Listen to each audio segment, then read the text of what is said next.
Bueno, pues como ustedes se dieron cuenta, los que fueron a misa, que el domingo pasado se cerró el año litúrgico.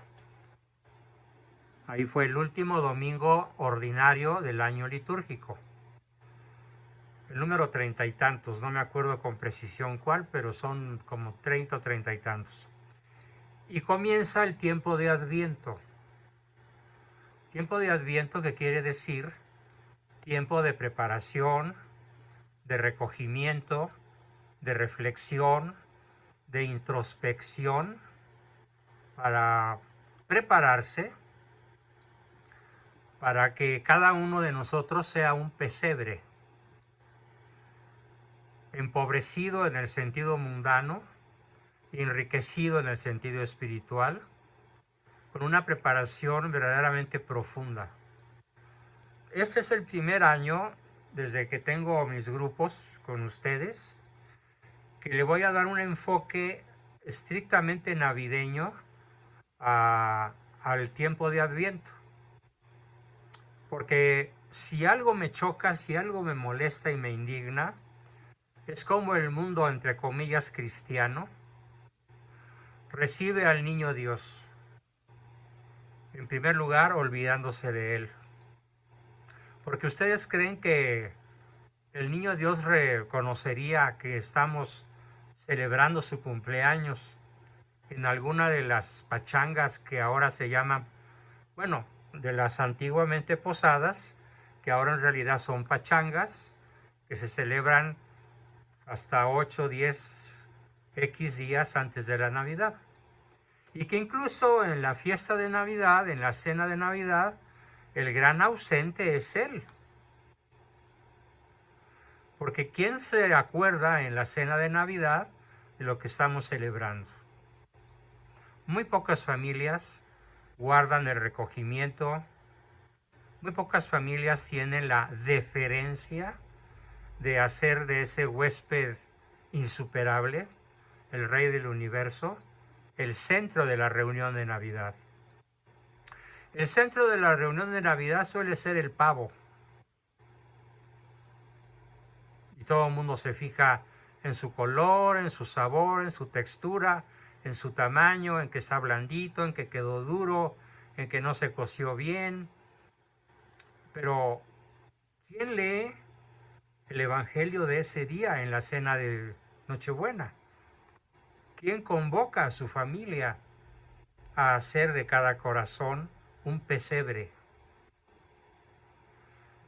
No quiero que nadie conteste, simplemente es una pregunta que lanzo al aire para que cada quien en el interior de su propia conciencia reflexione y se conteste a sí mismo cómo han sido las navidades anteriores y que ahora esta sea diferente. Pero no solo diferente, sino realmente cristiana.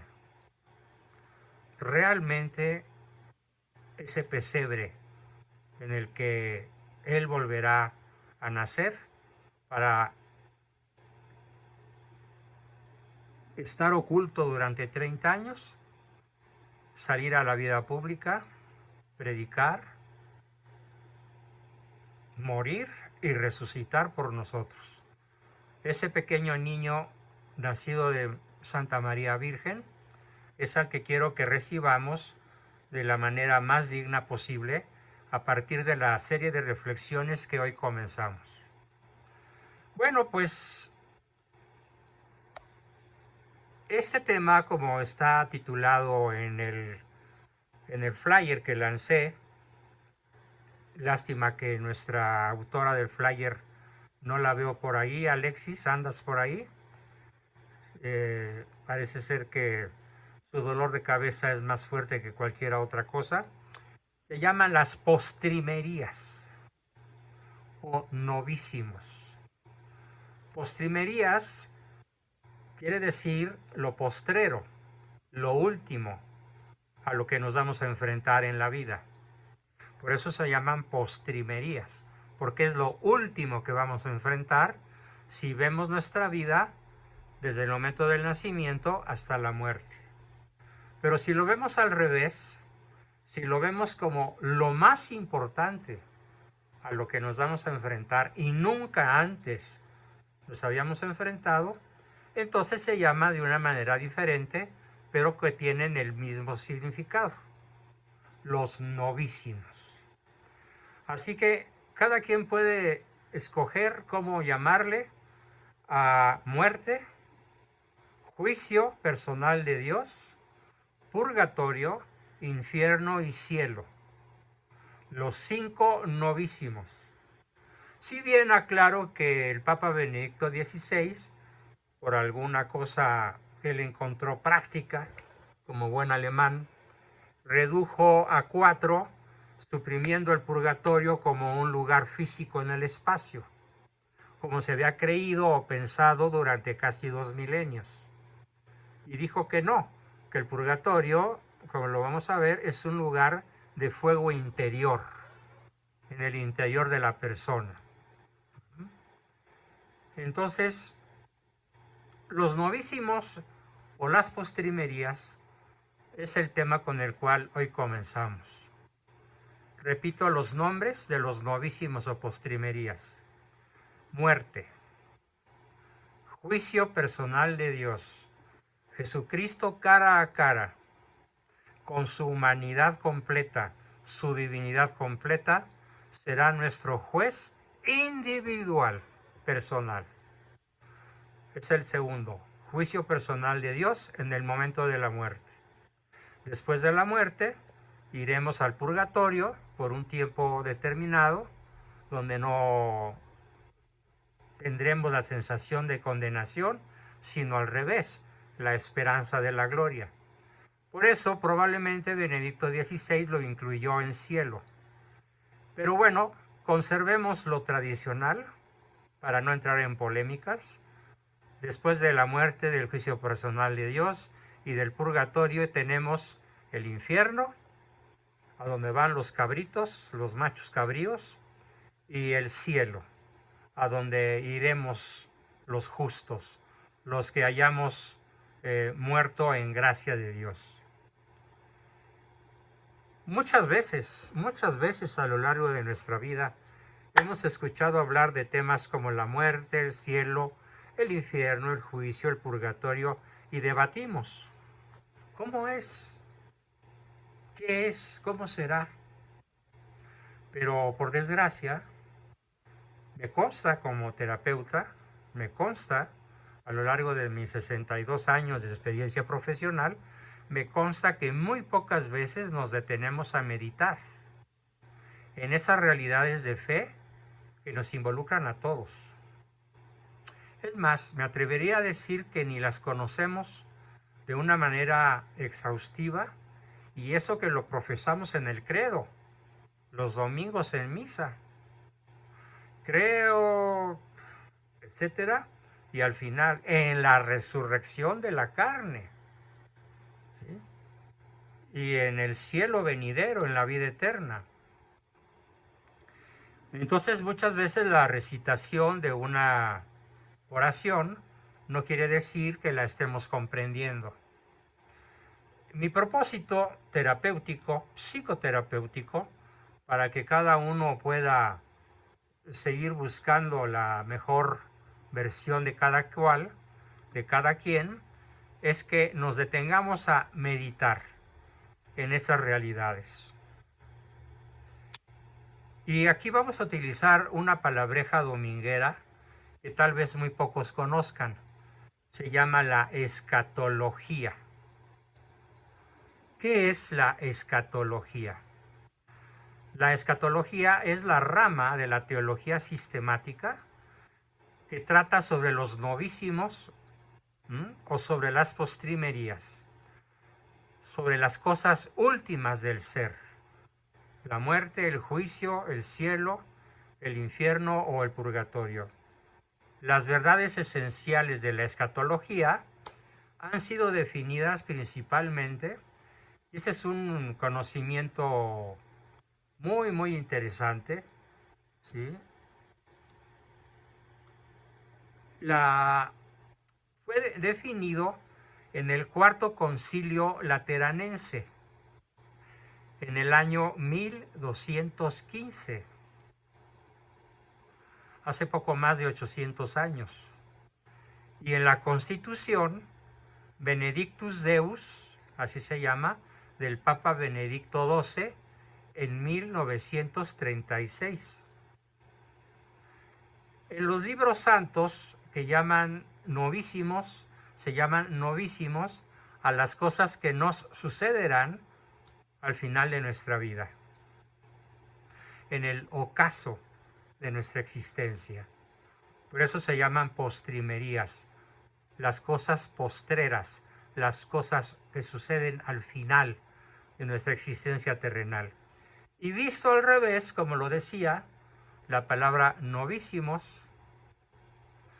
viene del latín novissimus, que significa último, postrero o postrimerías,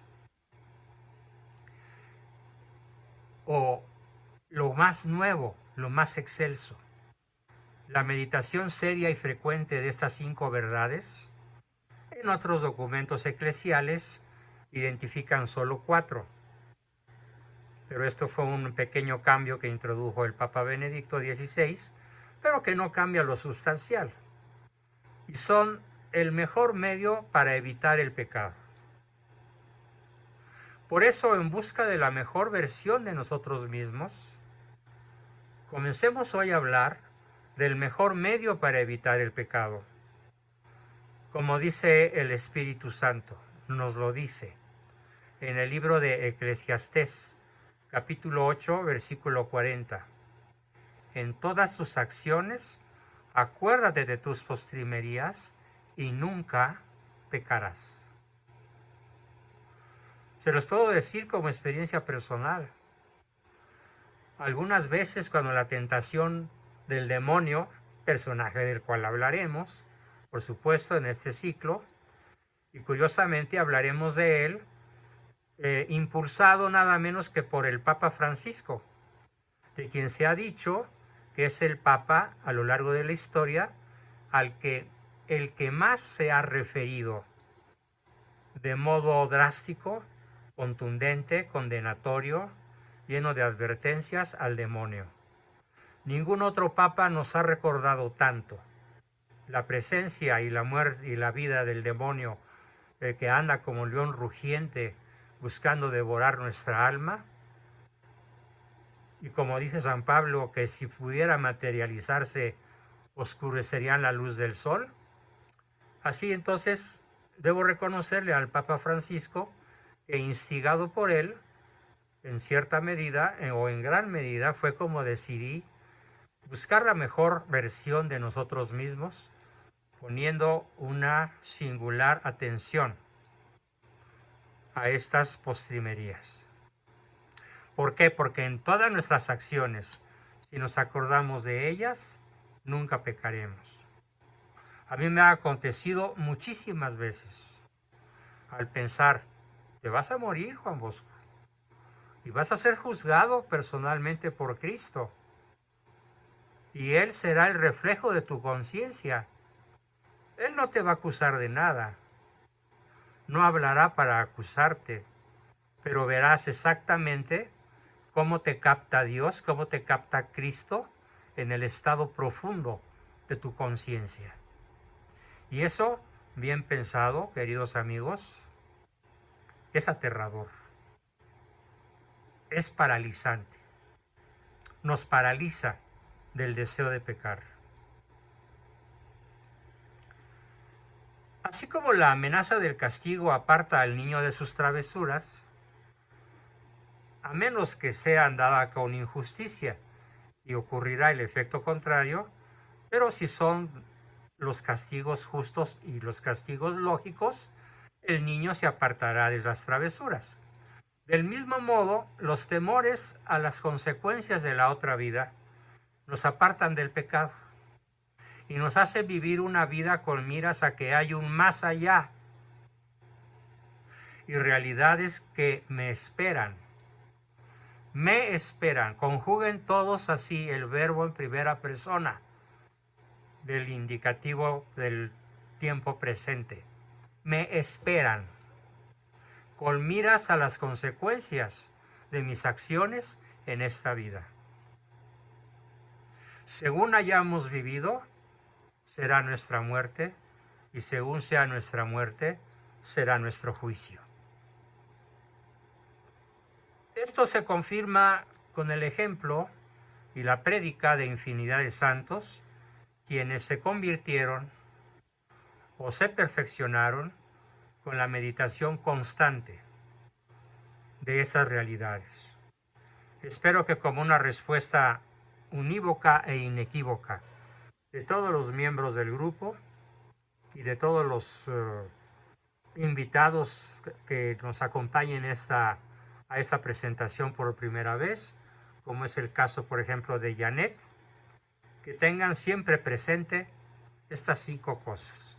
Hablemos primero de la muerte. Es la primera cuestión con la que nos vamos a enfrentar de modo ineludible, ineluctable, de modo sobre todo inesperado, porque nadie sabe ni el día ni la hora.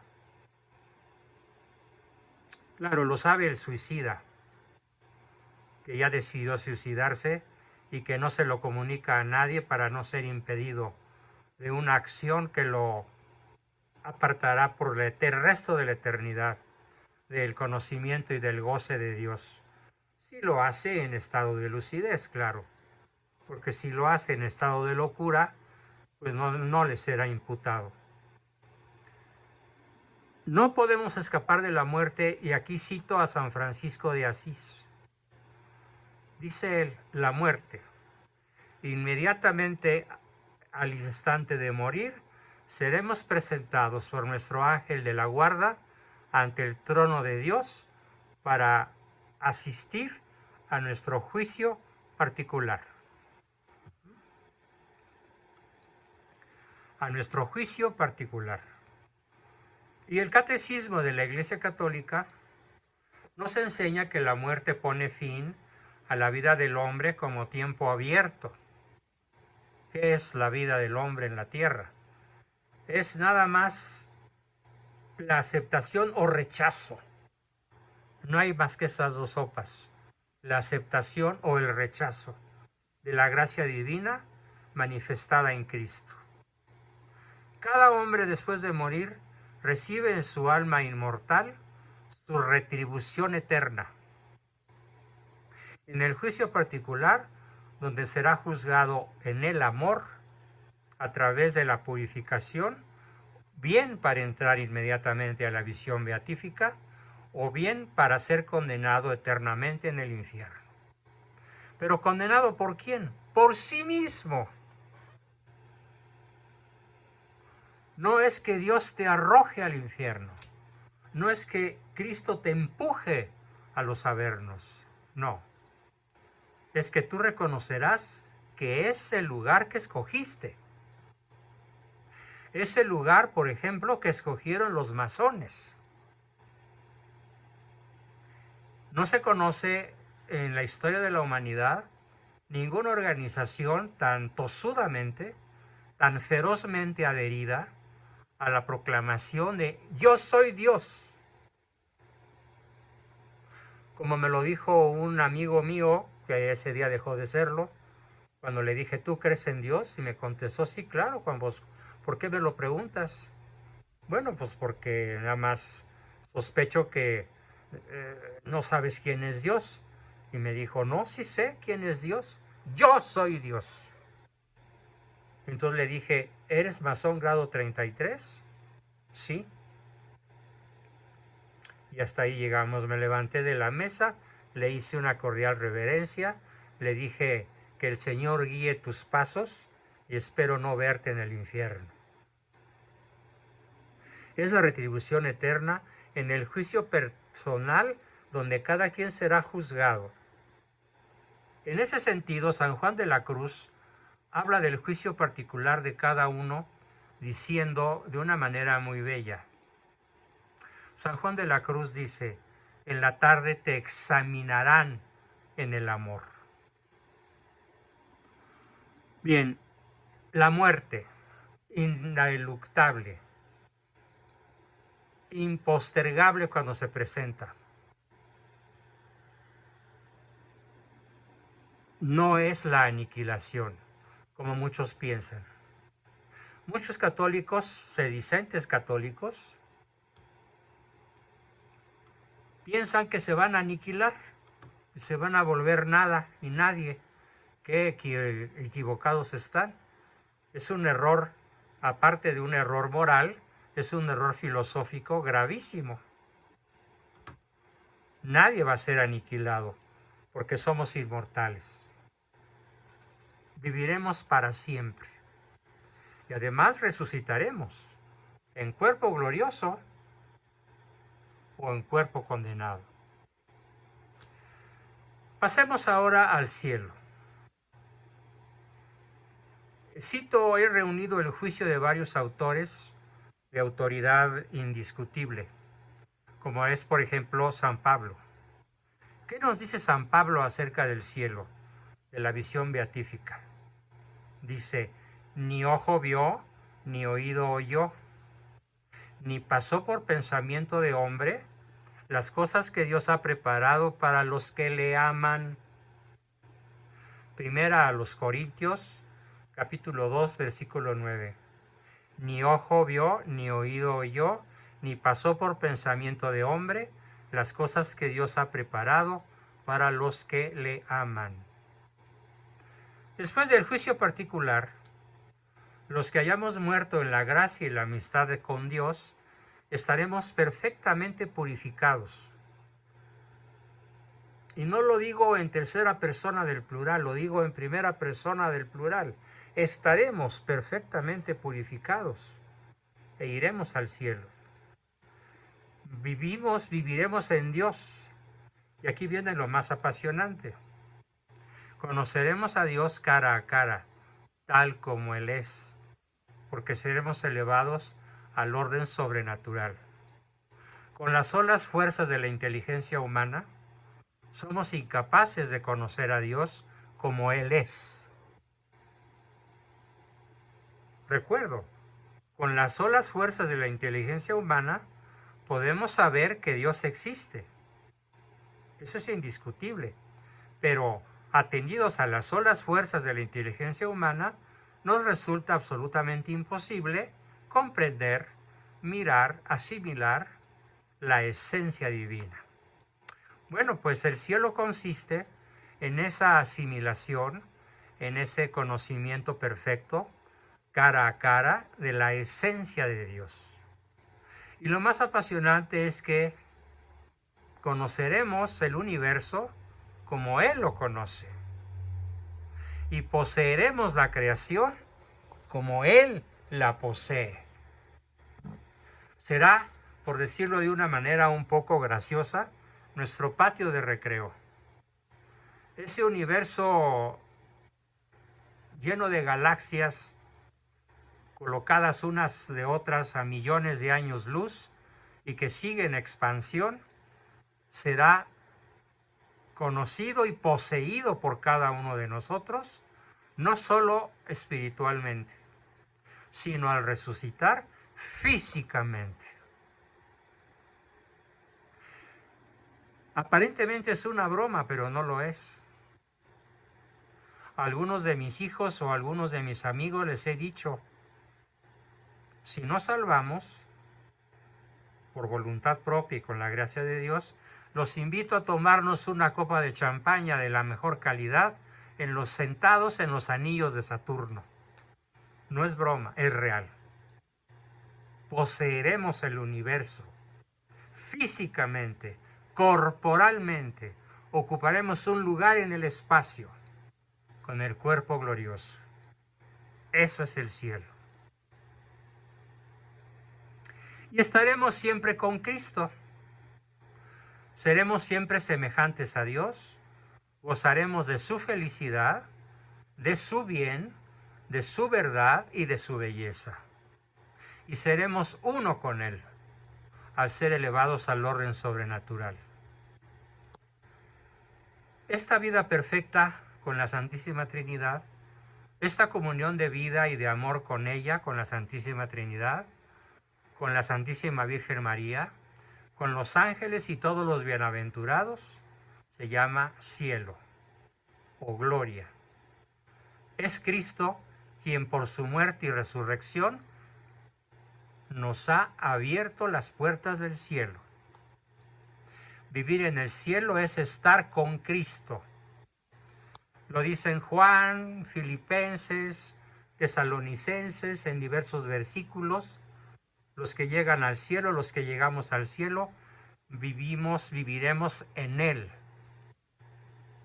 Aún más, encontraremos allí, y esto es precioso, nuestra verdadera identidad. En el cielo encontraremos nuestra verdadera identidad. ¿Qué cosa más terrible es perder esto cuando entramos, y espero que ninguno de nosotros lo haga, al infierno? Antes de ver el infierno, veamos el purgatorio. Los que hayan muerto en la gracia y en la amistad de Dios, o tal vez más realistamente, los que hayamos muerto en la gracia y en la amistad de Dios, pero imperfectamente purificados, aunque estemos seguros de nuestra eterna salvación, sufriremos después de nuestra muerte una purificación temporal, a fin de obtener la santidad necesaria para entrar en la infinita alegría del cielo. La Iglesia llama purgatorio a esta purificación final de los elegidos, que es completamente distinta del castigo de los condenados. Esta enseñanza se apoya también en la práctica de la oración por los difuntos, de la que ya nos habla desde in illo tempore la Sagrada Escritura. Cito a Mateo 12:46. Por eso mandó Judas Macabeo hacer este sacrificio expiatorio en favor de los muertos, para que quedaran liberados del pecado. Desde los primeros tiempos, pues, la Iglesia ha honrado la memoria de los fieles difuntos. ¿Qué cosa más absurda decir que en México celebramos el Día de los Muertos? No, señores, no, señoras, no, amigos, no, pacientes, no, invitados. Este modo ramplón, propio de chairos, de decir que el día 2 de noviembre es el Día de los Muertos, es no saber nada de nuestra fe. No se dice así. ¿Cómo se dice? El Día de los Fieles Difuntos. Y el día primero es la festividad de todos los santos, de los que ya están en la gloria del Señor. Pero el día 2 es la festividad de aquellos que todavía no están en la gloria del Señor, pero lo van a estar. Y por eso le llamamos la fiesta de los fieles difuntos. Olvídense de ese nombre chabacano del Día de Muertos, por favor. Adquiramos verdadera cultura católica y llamémosles a las cosas por su nombre correcto.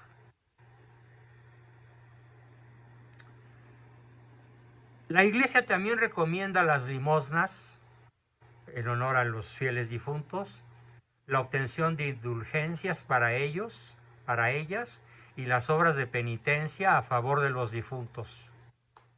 ¿Por qué?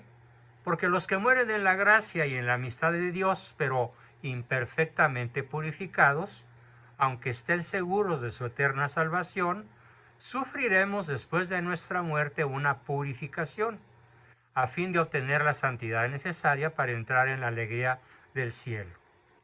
La Iglesia llama purgatorio a esta purificación final de los elegidos, que es completamente distinta al castigo de los condenados. La Iglesia ha formulado, esto es historia, es un dato interesantísimo. La Iglesia ha formulado la doctrina de la fe relativa al purgatorio en los concilios de Florencia, año de 1304, y en el Concilio de Trento, allá por mediados del siglo XVI, 1570 y tantos, porque duró muchos años el Concilio de Trento. La tradición de la Iglesia, haciendo referencia a ciertos textos de la Escritura, por ejemplo, Corintios, epístolas de San Pablo, habla de un fuego purificador. Extendiéndome un poco sobre el concepto de purgatorio, digamos que respecto a ciertas faltas ligeras, es necesario creer que antes del juicio existe un fuego purificador, según lo que afirma aquel que es la verdad, al decir que si alguno ha pronunciado una blasfemia contra el Espíritu Santo, esto no le será perdonado, ni en este siglo ni en el futuro, como lo dice Mateo en 12:31. En esta frase podremos entender que algunas faltas pueden ser perdonadas en este siglo, por la confesión o por la contrición perfecta, pero en otras serán perdonadas en el siglo futuro, es decir, en el purgatorio. Doctrina de San Gregorio Magno, en el capítulo 4 de su extraordinario libro Dialogi, que significa los diálogos, escritos por San Gregorio Magno. Y ahora entremos a la descripción tremenda, terrorífica, espeluznante del infierno. El infierno significa permanecer separados de Él, de nuestro Creador y nuestro último fin, para siempre, por nuestra propia y libre elección. Morir en pecado mortal, sin estar arrepentidos ni acoger el amor misericordioso de Dios. Eso significa elegir este fin para siempre. Una vez muerto el cuerpo, no hay regreso, no hay retorno, no hay posibilidad de arrepentimiento. Aquel de nosotros, y me incluyo, que tenga algo sucio en su conciencia, desde muy leve hasta enorme, procure encontrar la forma de ser justificado a los ojos de Dios. Sobre todo mientras estemos vivos y al alcance de un sacerdote, mediante la confesión.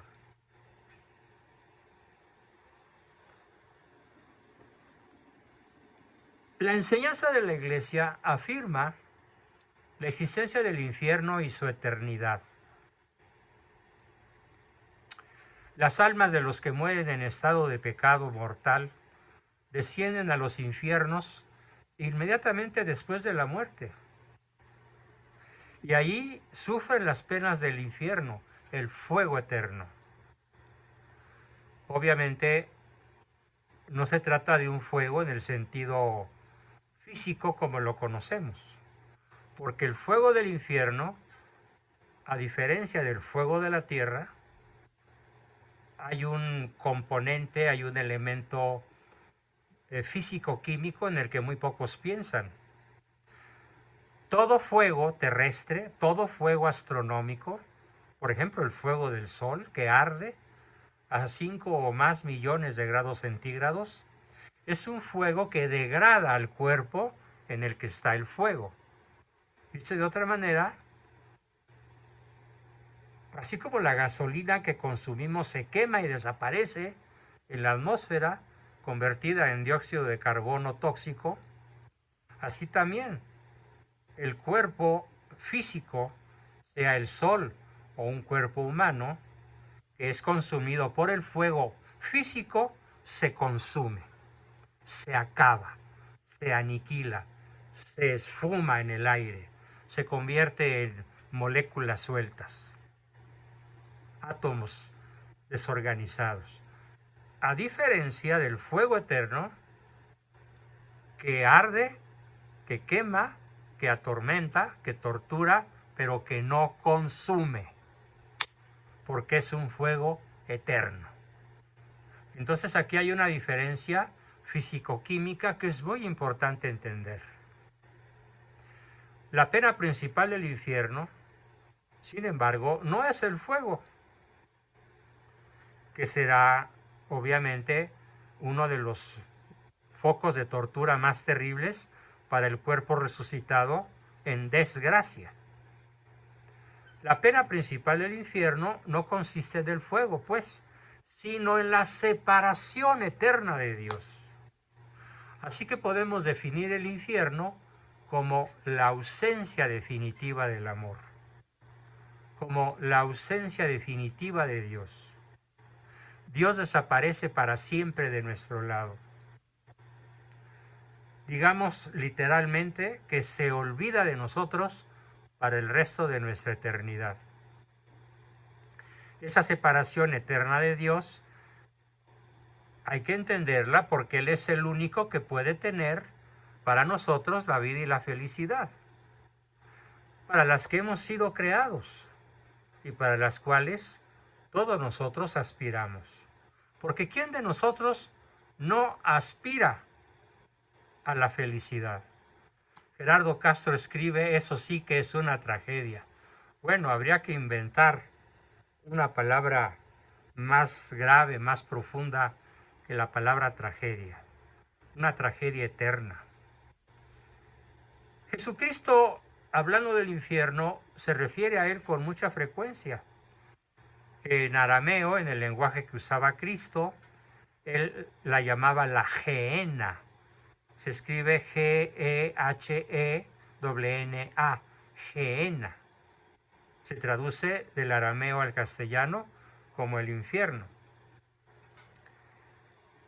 en donde está el fuego que nunca se apaga, el fuego que arde sin consumir a quien lo sufre, reservado a los que hasta el fin de su vida rehúsan creer y convertirse, y donde se puede perder a la vez el alma y el cuerpo.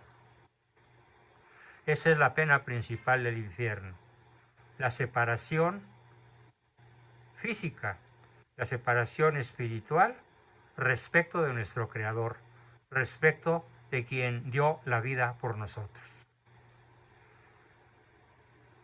Sobre las afirmaciones que acerca del infierno encontramos en la Escritura, en los libros sagrados y en las enseñanzas de la Iglesia, a propósito del infierno, ojo, son un llamamiento a la responsabilidad. Es nuestra responsabilidad con la que el hombre, cada uno de nosotros, debemos, o nos conviene, mejor dicho, usar de nuestra libertad. Y aquí viene la frase o el enunciado más importante de esta sesión. Hacer uso de nuestra libertad siempre en función o en relación con nuestro destino eterno. Traduzco. Esta decisión me acerca a mi destino eterno, al cielo. Esta decisión me aleja de mi destino eterno. Esta decisión me aproxima al fuego del infierno, por mejor que me la esté pasando aquí.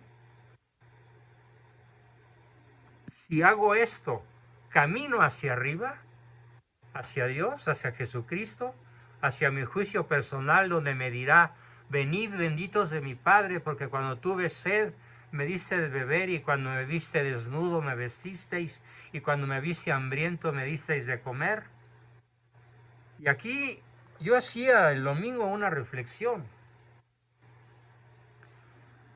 acerca, por ejemplo, de los damnificados de Acapulco. Es terrible que el gobierno los haya abandonado a su propia suerte. ¿Por qué es terrible? Pues más terrible que para los acapulqueños o para los guerrerenses abandonados por Malo, lo peor le va a ocurrir a él. Porque a él Cristo le va a decir: me viste destruido, me viste quemado, me viste aplastado, me viste desnudo, me viste hambriento, me viste sediento. ¿Y qué me mandaste? 0 pesos, 0 recursos, 0 ayuda, 0 compasión, cero empatía. A eso se refiere el Evangelio del domingo. A aquellos poderosos que pudieron haber resuelto cambiando de geografía, de sitio geográfico. Aquellos que en estos momentos pueden resolver el hambre, la sed, el calor, el frío, la falta de vestido, de habitación, de los damnificados por la guerra en Gaza, por la invasión de un Estado todopoderoso. Israel es el Estado mejor armado del planeta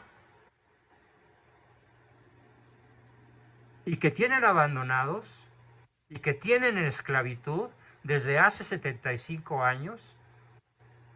Primero eran 4 millones, ahora nada más quedan 2.3 millones. Los demás ya se murieron. ¿Gracias a quién? A la ferocidad inaudita del pueblo de Israel. Si hay alguien malvado en esta guerra, no son los palestinos, son los israelitas. Y lo digo, enójese quien se enojare, y estoy dispuesto a afrontar las consecuencias, sean cuales estas sean, de lo que estoy diciendo.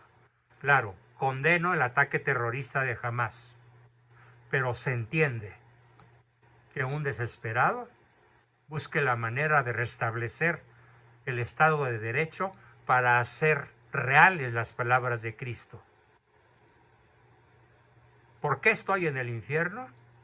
Porque te vi hambriento y no te di de comer, porque te vi herido y no restañé tus heridas, porque te vi sin hogar y no reconstruí tu vivienda, porque te vi desnudo y no restauré tu cuerpo, ni vestí tu desnudez, ni tuve compasión de ti.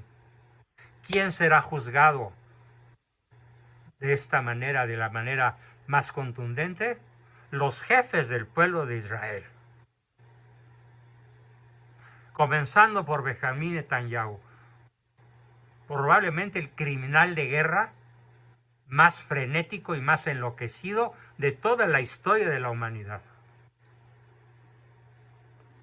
Así que a esto se refiere justamente la afirmación de la Escritura y las enseñanzas de la Iglesia acerca de quiénes van a ir al infierno. Los que hicieron todo esto y no siguieron el consejo y la petición evangélica, o los que sufrieron los embates de la furia de la naturaleza y dejaron abandonados a su propia suerte a las víctimas. Para ellos es el fuego del infierno. La Iglesia hace un constante llamamiento apremiante a la conversión, porque la vida tiene sus días contados, porque vivir equivale a la realización en el sufrimiento y al cabo sucumbir. Toda criatura es como una gota segregada, del infinito océano que ha de acrisolarse en el uso correcto del libre albedrío. Arrojada a las orillas del mundo, será resecada por el sol ardiente de su existir para finalmente evaporarse y regresar al mar. Así es nuestra vida. De ahí se desprenden las postrimerías: muerte, juicio, purgatorio, infierno y gloria. Dios nos da la gracia de perseverar hasta el final y poder alcanzar la vida eterna. Bueno, hasta aquí mi explicación del día de hoy, y la próxima sesión, que será el miércoles, Dios mediante, si Dios nos presta vida, hablaremos de un personaje del que muy pocos o nadie se atreve a hablar, del demonio, del poder que tiene sobre nosotros y de cómo nos conviene conocerlo, combatirlo, vencerlo y abandonar las pompas que nos promete para siempre. Bien, comenzamos como siempre al terminar mi exposición con sus comentarios, preguntas, aportaciones y todo lo que nos quieran decir. Voy a pausar la grabación y continúo. Recording stopped. Recording in